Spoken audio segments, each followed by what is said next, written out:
Hey guys, it's me, Ole, and as you can clearly see, I did collect a bunch of Blackberries in my past 2 years that I've been on YouTube, and since I've started using Blackberry, and I think those are 3 years since I started using Blackberries, which is crazy. So yeah, let's dive right into my collection of Blackberries and let's talk about each one a tiny bit. Stay tuned. Alright, so I did go through my house to collect all of my Blackberries that I had and that I owned or that I currently own, and it turned out to be 8 phones, which is crazy, and that doesn't even include all of the phones I had before I used Blackberries, like all the iPhones and the HTC phones. So yeah, let's dive right in with the first one. And the first Blackberry phone I've ever used is the Blackberry Classic. I picked it up, I think beginning 2015, was shortly after they released it. I went everywhere to search for it, on holiday, at home, and finally I found one in Frankfurt. They only had one left, and that was this phone. So I'm very happy that I have it and that I used it, because that got me into all of those phones and of course to the YouTube channel that I started doing about Blackberry. Because when I had it, no one was really interested in Blackberry and no one really did any videos about it, and I always loved them and I always liked the idea of them when I watched some videos on YouTube, and I thought, yeah, I have to get the word out, I have to tell people why I like it so much and why I couldn't think about any other phone to use. So I did that video. It still is one of the most clicked videos on my channel, which is great, and I think that says it all. There are still users for Blackberry and people are still interested in the brand, and so I started that YouTube channel and continued uploading videos. So that's what got me started, and I like it very much for that.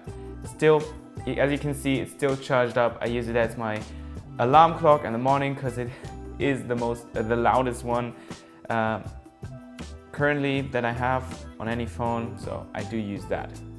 I also picked up a Blackberry 9700 shortly after that, because I just wanted to see what the old Blackberry OS 7 and 6 phones were like.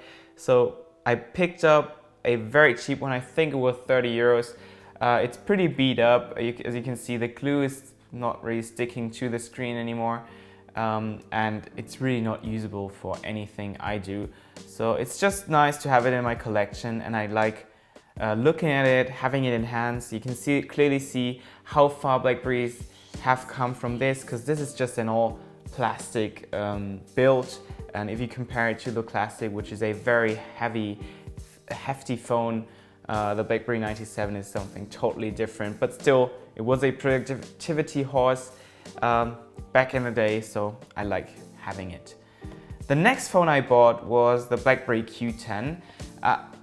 I just like the idea of having a Blackberry 10 phone in the form factor of the Blackberry 9900, which of course was the phone of Blackberry. Everyone loved it, everyone liked it, and all the big businessmen and businesswomen had it. So I just wanted to see how was the form factor, given that this is running Blackberry 10, and can I use it for all of my daily tasks. So I did use it for quite a long time. I think I used it for about 3 or 4 months, and it was usable, just the screen did get too small and it didn't have that nice colors. The Blackberry Classic was a big step up from there. It wasn't sharper, but the colors and brightness were much better than on the Blackberry Q10. But I love it because it has that carbon fiber back, and you can still replace the battery once you don't have a charger and you just need to stay productive with your phone. So just swap the battery and you're good to go. So that's why I love the Blackberry Q10. After that, I picked up a used Blackberry Passport Silver Edition. I heard they're pretty difficult to get in other countries. I did get it for quite a good price. It's in a very good shape. It's extremely well built. It's made out of steel, and just that silver design makes it look extremely premium. When the Blackberry Passport Silver Edition first came out, I thought it was another Porsche edition Blackberry, which would be thousands of euros, and the Blackberry just was about 200 euros used, which is crazy. It feels much better built than most phones of today, And yeah, I really like it for that. Just look at that top of the device. It's crazily well built. It also has a very good screen. It's extremely sharp. It also has pretty good specs inside with 3 GB of RAM, a pretty fast processor, and you could really use it for more multitasking, so even stay more productive with the BlackBerry Passport Silver Edition. So I also used that for quite a long time. I also think like 5 or 6 months, and I loved it. The BlackBerry Passport Silver Edition, or BlackBerry Passport in general, was the first phone to introduce the touch-sensitive keyboard, so you could flick up words that were suggested. You could swipe to the left to delete words, or just swipe or scroll through pages. And I still think to this date it did have the best implementation of that touch-sensitive keyboard, because on Android phones it doesn't always work. For example, on the Priv or the Key One, and it also seems kind of laggy on the newer phones. And with the BlackBerry Passport Silver Edition, it was always totally smooth and very, very usable, and I loved it. That's why I also like the BlackBerry Classic, because it had that trackpad to scroll through things. So that was nice. After the BlackBerry Passport Silver Edition, I got chosen to be BlackBerry Fan of the Month, because I did post some videos and some pictures, and of course I have my YouTube channel. So I did win the BlackBerry Priv. I was so happy when I did, because the BlackBerry Priv was something totally different. It was the first BlackBerry phone with Android on it, and I really, really wanted to test it. It also had innovative features like the curved display, a slide-out keyboard which was touch-sensitive. No other phone manufacturer had that in the Android world or iOS world, so it was a really, really cool phone. The only problem with the BlackBerry Priv was that it was really, really expensive. I think it was 850 euros when it came out. And for the money, you didn't really get a good build quality. It was an all plastic construction. Of course, it's glass on the front, but otherwise it was just rubber and plastics. So it wasn't really justified. Of course, it's very expensive to engineer a slider mechanism with a touch-sensitive keyboard beneath, but that slider mechanism also meant that the keyboard had to be very small, very shallow. It didn't have the same quality all the old BlackBerry keyboards have or had, so it wasn't really a success. It was too expensive. BlackBerry themselves admitted that it was too expensive, and because of that nobody really bought it.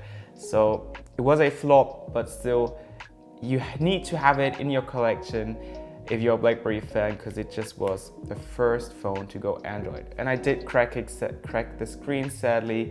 I don't know how it happened, it just happened, which is very sad, but still, awesome phone, but not very nicely executed. After the BlackBerry Priv, I did have several BlackBerry review units with Android on it.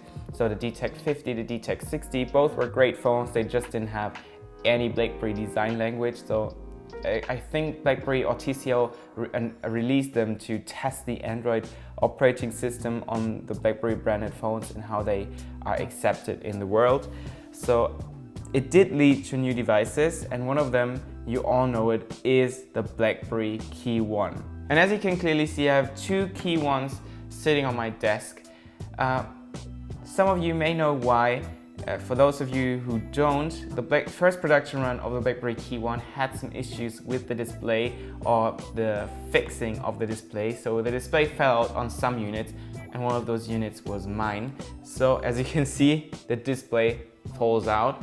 Of course, not a nice thing. So BlackBerry was very, very keen on replacing it. They replaced all the units that had that issue, and they were really fast in replacing mine. So I did get another one. This one is fixed, as you can see.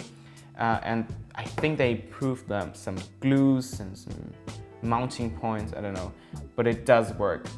The BlackBerry Key One was the first BlackBerry Android phone that really felt like a proper BlackBerry again.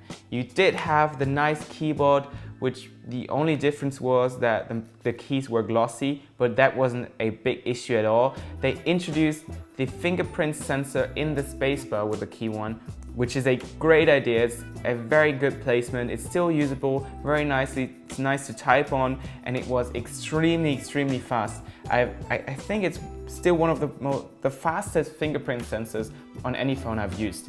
So that is extremely nice. It's also a touch-sensitive keyboard, so you can scroll, flick up suggestions. It did have a really nice screen, a really nice camera which had the sensor, or has the sensor, of the Google Pixel 1, which was the best camera phone on the market at that time, I think.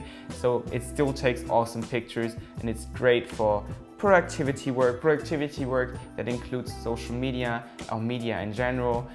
Of course, the 4:3 aspect ratio did make it a bit difficult to watch videos on it, but still, I loved it. It's still my favorite BlackBerry phone that has Android on it. Of course, my favorite is the BlackBerry Classic, but right after that, there's the BlackBerry Key One. The build quality, the design, the feeling, how you can use it was just right. Of course, Android isn't like BlackBerry 10, but I have moved on from BlackBerry 10, I really have to say, because I do have to use all of those apps that I can't get on a BlackBerry 10 device. So I loved it. It was innovative, something new from BlackBerry, and it felt like a BlackBerry. The newest phone in my range, and it's also currently my daily driver, is the BlackBerry Motion. I was very skeptical, or I still am very skeptical. I think you saw it in my BlackBerry Motion review. It's a new BlackBerry, but again, it doesn't really look like a BlackBerry. Of course, it's black, and it does have the BlackBerry logo on the back and also a carbon fiber backside, but it just could be any smartphone, and it doesn't scream BlackBerry to me. It did get better over the time I used it. I'm now adapted to that full screen experience and also the touchscreen keyboard. I still prefer the physical keyboard, but I can now type on a virtual keyboard. It's just nice to have the display, especially if you have to upload a lot of Instagram stories or do Snapchat. It's much better than on the Key One. It does have the same specs. It does seem a bit laggy sometimes. I have some problems, but it does run very fine. Another thing BlackBerry introduced with the BlackBerry Motion was water resistance, so you can shoot video underwater if you're into that, I don't know. And you can just, if it's dirty, just put it underwater and it's clean again. So I like that feature. Otherwise, yeah, it's the same specs like the Key One and just a full screen experience. So those were all the BlackBerry phones I've owned so far. I think it's quite a lot, and it seems like I'm really into the BlackBerry world, if you haven't noticed already.